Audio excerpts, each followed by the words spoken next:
boa tarde a todos. Primeiro, agradecer a oportunidade de estar aqui falando num seminário de discussões de tão alto nível.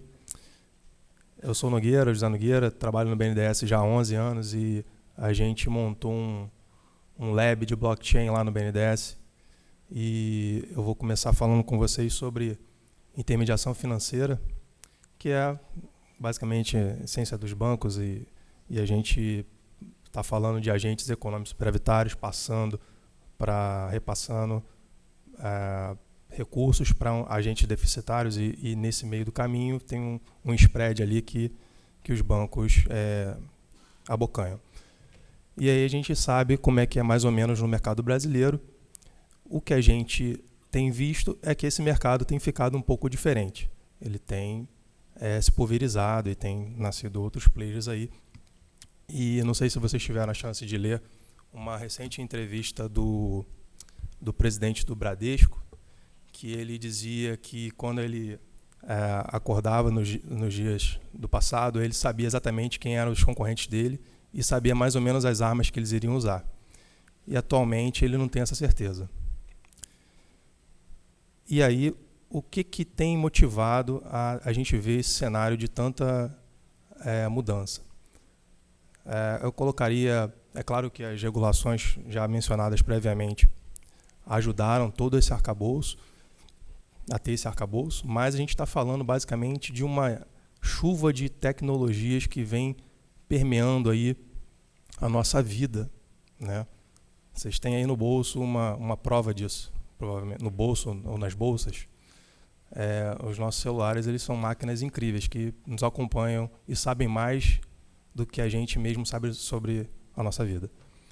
E então a gente pode falar de N tecnologias aqui, não só as tecnologias, internet das coisas, a inteligência artificial, blockchain, mas modos de produção diferentes.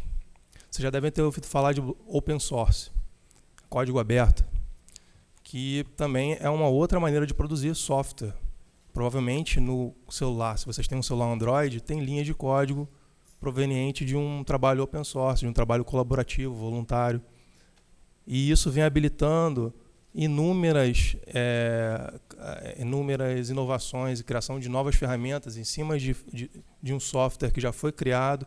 Você consegue construir em cima daquilo que já foi criado e construir algo de mais valor agregado. O que é um open source? É um software que é aberto, que qualquer um pode pegar aquilo, ler, estudar, modificar, vender. E claro que existem vários tipos de licença que habilitam mais ou menos esse tipo de uso, mas é algo que está aí na nossa vida. Métodos ágeis, enfim, open data, hackathons. Eu costumo brincar, eu sou também de ciência da computação, por formação e mestrado, depois eu vim para esse mundo de finanças, trabalhando em banco também, e na minha época de faculdade eu não via tantos hackathons, e hoje a proliferação de hackathons, toda hora tem um hackathon, todo fim de semana, e isso é incrível porque isso acaba fomentando a criação de soluções para problemas que a gente tem por aí. Então, a gente tem visto tudo isso acontecendo, e aí eu vou falar um pouquinho, naturalmente, eu vou falar um pouquinho mais de blockchain, que é o assunto que eu tenho me dedicado um pouco mais nesses últimos 2, 3 anos, até porque por conta dos projetos que a gente montou lá no BNDES. E aí, uma questão que vocês podem ouvir falar bastante é a questão da disrupção, né? Tecnologias disruptivas.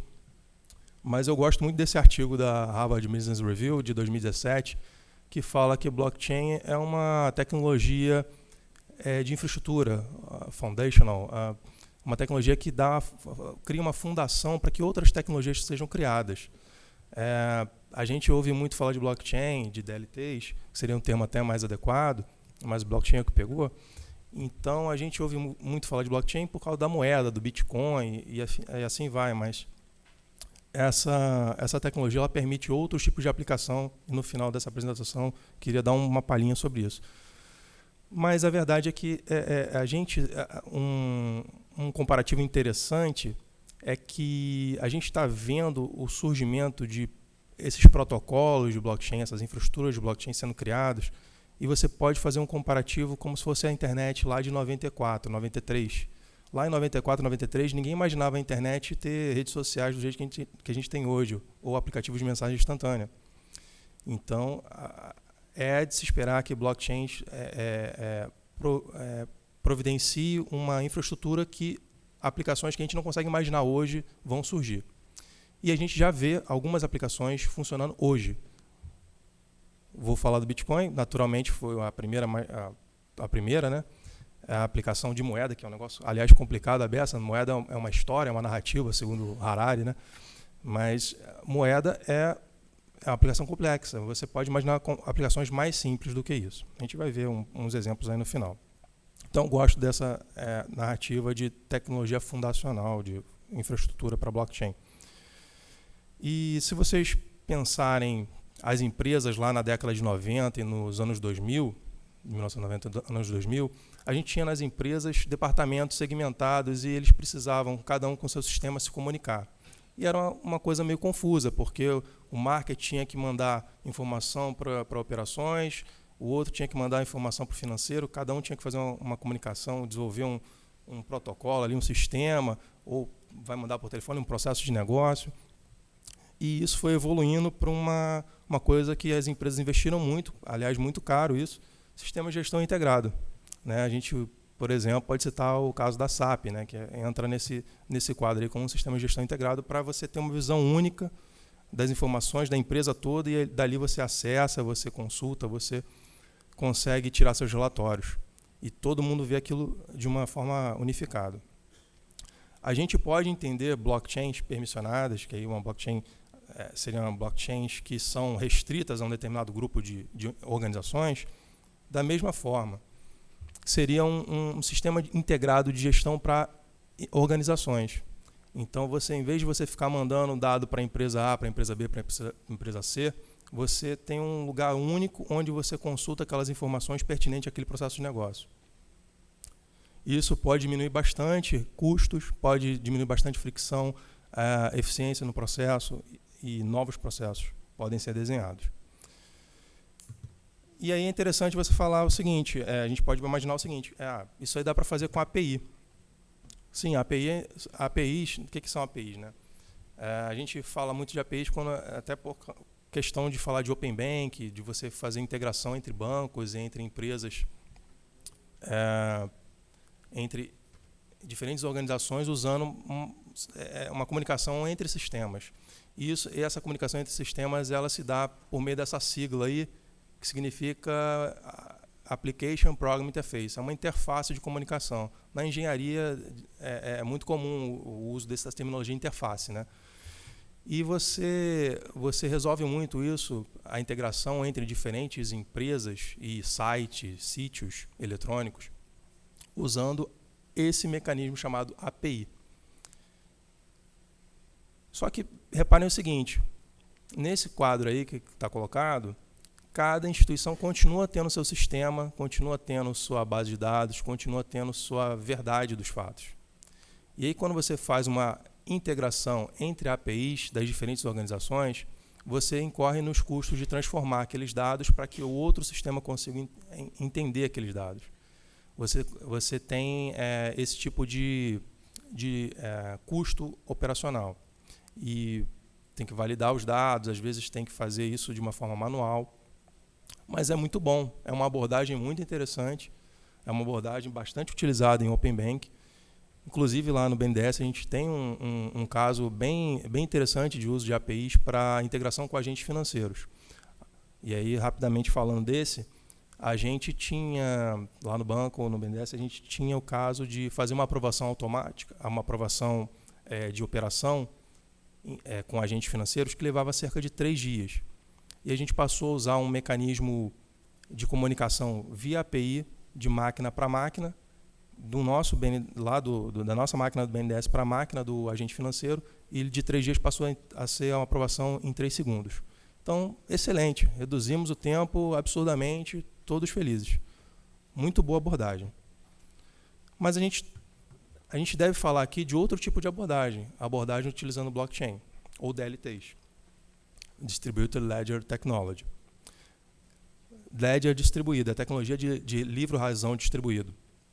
E essa abordagem ela é um pouco diferente porque você passa a ter, ao invés de bases distintas em cada um dos participantes, dos envolvidos, você passa a ter uma base única, conceitualmente. Tecnicamente, elas continuam sendo bases distintas, separadas, mas elas andam juntas, elas têm a mesma realidade sendo em cada um dos entes. Então, com a blockchain, você não tem o custo de ficar transitando o dado de um lado para o outro e quando chega no destino, transformar aquele dado, verificar, e aí você, eventualmente, no caso anterior das APIs, a pessoa pode alterar os seus dados do passado, uma coisa que não acontece aqui quando a gente está falando de Ledger. Porque reparem que eu estou falando de Ledger agora, porque como se fosse uma base de dados especial, que ela só permite adicionar registros, eu não consigo voltar no tempo e alterar o passado. Daí traz uma confiança muito grande para aquilo que está registrado ali. A ideia é de você ter como se fosse um livro-razão de uma contabilidade, que você não pode alterar o que já foi escrito, você faz um estorno, alguma coisa assim. Então o Ledger ele vai acumulando as transações ou qualquer outra informação que você possa imaginar, não só transações financeiras. A gente começou a usar a blockchain lá em 2009 para transações financeiras. A gente está falando de 10 anos depois, a gente pode usar isso para outras coisas, inclusive utilizando contratos inteligentes, como o colega mencionou. Daí você cria um mundo de aplicações diferentes, inclusive não só para aplicações financeiras, mas vamos nos ater aqui a aplicações financeiras. Então, com o Ledger único, você consegue ter a mesma realidade de dados para cada um deles. Todo mundo sabe exatamente o que está acontecendo e esse Ledger anda junto nas diferentes instituições. Quando você está falando de poucas instituições, como aqui é o caso que eu mostrei no desenho, são 4 nós, a terminologia que o pessoal usa também para blockchain, 4 instituições estão usando aquele Ledger. E normalmente é o cenário de uma blockchain permissionada, ou seja, poucas pessoas têm permissão a acessar esse Ledger. Então, a gente chama de blockchain permissionada. Podemos entender dessa forma. Se você tiver um cenário onde qualquer um pode acessar esse Ledger, e aí você tem casos aqui no mundo que a gente tem milhares de instituições acessando o mesmo Ledger, que é o caso do Bitcoin e outras coisas assim, aí você tem uma blockchain pública. Então, a distinção entre blockchain permissionada e blockchain pública pode ser entendida dessa forma. Pois bem, lá no ITU, a gente produziu um relatório de benefícios de blockchain para o setor financeiro. O ITU é um ramo da ONU que faz padronização na área de telecom. E esse grupo de estudos começou lá em 2017, e agora em 2019 a gente publicou alguns benefícios para vários setores. Aí eu peguei só o setor financeiro, dei uma enxugada e coloquei 4 aqui, que é a simplificação de liquidação e reconciliação, remoção de intermediários, trilha de auditoria à prova de adulteração e aumento da transparência. E para não ficar muito assim, no ar, eu vou tentar tangibilizar assim, com alguns casos a seguir. O primeiro caso, até da instituição lá do Banco Central, nossos colegas do Banco Central, eles fizeram um caso muito interessante. Essa plataforma chamada PIA, ela fala sobre uma dor que eles têm lá, que é a seguinte: no Banco Central, eles precisam consultar, eu vou dar um exemplo bem concreto. Eles precisam consultar quando uma determinada pessoa física vai assumir um cargo público de direção, se essa pessoa física tem algum problema, se essa pessoa tem algum processo administrativo, uma ficha não bem resolvida, digamos assim. E essa comunicação ela é feita pelo Banco Central com outros entes reguladores. E envolve SUSEP, CVM, Previc. E isso acontecia de uma forma pouco estruturada, por e-mail. Vai um e-mail para lá, pergunta, fulano, está tudo certo com ele? Pode ir? E aí esses e-mails podiam ficar meio perdidos, e aí depois não sabia quem consultou o quê, quando foi, misturado com outros e-mails, enfim. Houve uma oportunidade ali de usar uma tecnologia para estruturar um pouco melhor, e aí pensou-se em uso de blockchain, lá no Banco Central. Eles fizeram a PIA, plataforma de integração entre entes reguladores, com esses 4 entes, Banco Central, SUSEP, Previc e CVM. E agora eles têm uma forma de fazer o acesso a essas informações sobre as pessoas que vão ocupar cargos de confiança, de direção, uma forma estruturada. E também quem consultar esse tipo de informação fica lá registrado num ledger e fica imutável, fica ali muito difícil de fazer uma adulteração qualquer. Então, dá uma confiança, uma transparência ao processo como um todo. Esse é um caso bem interessante de uso de DLTs de blockchain.